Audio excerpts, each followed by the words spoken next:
Paris sportif qui vous propose tous les jours un conseil, une analyse. C'est gratuit, allez vous inscrire ou du moins allez jeter un œil au site. Le lien est dans la description.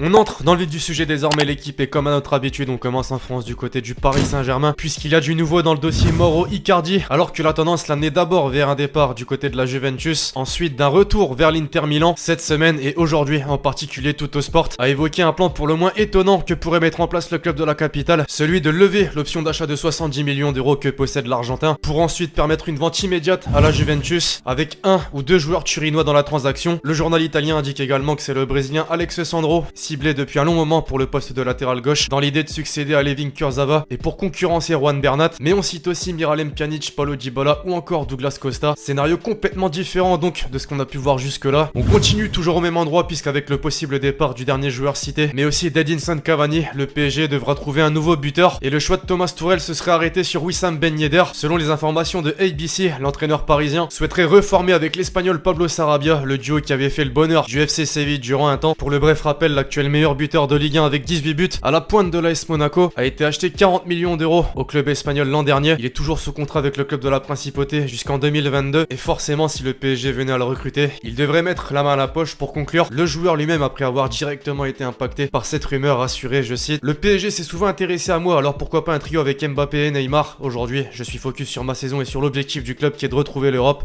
Pour le reste, je te laisse à tes pronostics. Sur le côté des départs, désormais, la vraie question est de savoir qui de Mbappé ou Neymar fera ses valises en premier cette semaine. Le quotidien espagnol AS est revenu sur le dossier de l'international français. Le Real Madrid ne devrait pas tenter d'offensive cet été pour Kylian Mbappé à cause de la crise économique qui découle de la pandémie actuelle. Cependant, le club madrilène a déjà prévu de revenir à la charge en 2021. Initialement, Florentino Pérez avait prévu d'aller au-delà des 200 millions d'euros pour s'offrir les services de l'attaquant parisien. Tout est chamboulé, surtout que le club ne semblerait pas prêt à le laisser partir. D'après les dires d'un proche des propriétaires qataris à l'équipe lundi, je cite: qu'il vente, qu'il neige ou qu'il pleuve, Mbappé restera, c'est une volonté de l'émir. Pour le bref rappel, il dispose d'un contrat jusqu'au 30 juin 2022. Dans un an donc, le natif de Bondy sera à 12 mois de la fin de son bail avec le club de la capitale. Il n'a toujours pas prolongé malgré les discussions menées ces derniers mois. Affaire à suivre, mais si certains dossiers vont devoir attendre l'année prochaine suite aux conséquences de la crise sanitaire, pour d'autres, ça pourrait se faire plus tôt que prévu, et notamment pour Paul Pogba. Toujours selon le quotidien pro madrilène, Zizou aurait de nouveau signifié à ses dirigeants son désir d'enrôler son compatriote et en faire le nouveau patron de son milieu de terrain. Le Real Madrid est donc enclin à revenir à la charge pour le recrutement de Paul Pogba. À un an de la fin de son contrat chez les Red Devils et après une saison tronquée par les blessures, le club madrilène serait clairement optimiste quant au fait de pouvoir signer le champion du monde pour une somme inférieure à 100 millions d'euros. Chez l'ennemi juré, ça bouge également puisque selon le quotidien catalan Sport, le milieu croate Ivan Rakitic, annoncé sur le départ en Catalogne, intéresserait son ancienne écurie, le FC Séville. Sauf que le club andalou n'aurait ni argent pour payer son salaire ni pour régler une indemnité de transfert estimée à 20 millions d'euros environ. C'est pourquoi on évoque un deal incluant Jules Koundé dans l'opération. Le jeune défenseur français acheté pour 25 millions d'euros à Bordeaux l'été dernier a rapidement convaincu au pays et pourrait faire partie de la collection des défenseurs français du Barça après Umtiti, l'anglais ou encore Todibo. Maintenant, la bombe de la semaine qui concerne toujours le Barça nous vient de la presse argentine qui estime que l'Inter Milan a bien lancé l'opération Lionel Messi. Ouais, l'opération Lionel Messi, et tente de convaincre la Pulga. Tout est en fait parti le 6 avril d'une déclaration de Massimo Moratti, l'ancien grand président de l'Inter Milan et conseiller de l'actuel propriétaire du club lombard, le groupe Suning, qui a dit, je cite: Messi à l'Inter n'est pas un rêve interdit, la situation actuelle a rebattu toutes les cartes. Cette sortie médiatique a forcément fait réagir en Italie et en Espagne, où même le célèbre patron de la Liga, Javier Tebas, a évoqué cette possibilité en moquant évidemment gentiment l'Inter. Il faut rappeler que Lionel Messi peut quitter le Barça à la fin de chaque saison sans contrepartie, mais cette clause présente dans son contrat qui court jusqu'en 2021 stipule qu'il ne doit pas s'agir d'un club européen. Alors il y a des pour et des contre, je compte sur vous pour me donner votre avis dans les commentaires. Pour en finir avec le club catalan cet hiver, l'un des transferts les plus surprenants qui a été bouclé est bien celui de Martin Braithwaite. C'était un rêve pour lui, il pourrait s'arrêter plus tôt que prévu. Toujours selon les informations du quotidien Sport, le Danois pourrait déjà faire ses valises, et ce malgré ses débuts prometteurs. Une décision prise par les dirigeants qui résulte de la crise actuelle et qui permettrait au Barça de récupérer des liquidités non négligeables. Si le club Blaugrana demande 18 millions d'euros, West Ham pourrait en proposer 17 millions. Les Hammers sont intéressés par le profil de l'attaquant et pourraient passer à l'action cet été. Comme l'a évoqué le Daily Mail, le club anglais souhaite dynamiser son attaque pour se maintenir en première ligue. Pour conclure outre-Manche, le fils d'un champion du monde 98 2018, Marcus Thuram, évidemment, ferait déjà les yeux doux au champion d'Europe Liverpool. Un an après son arrivée au Borussia Mönchengladbach, l'ancien attaquant de Guingamp a été titularisé à 22 reprises en Bundesliga. Il a inscrit 6 buts et délivré 8 passes décisives. Une bonne première année en Allemagne qui lui a valu de se signaler très rapidement auprès des grosses écuries. Selon le média allemand Express, les Reds suivraient de très près sa situation. Malgré tout, aucune offre concrète n'a été faite. Il est lié à son club jusqu'en 2023 et a désormais une valeur estimée à 50 millions d'euros par ses décideurs. Bref, voilà l'équipe, c'est tout pour l'épisode Mercato du jour. J'espère vraiment que vous l'avez kiffé. Je compte sur vous, c'est le cas, pour lâcher le gros pouce bleu. Donnez-moi votre avis dans les commentaires sur toutes les rumeurs évoquées dans cette vidéo. Puis d'ici là, on se retrouve très vite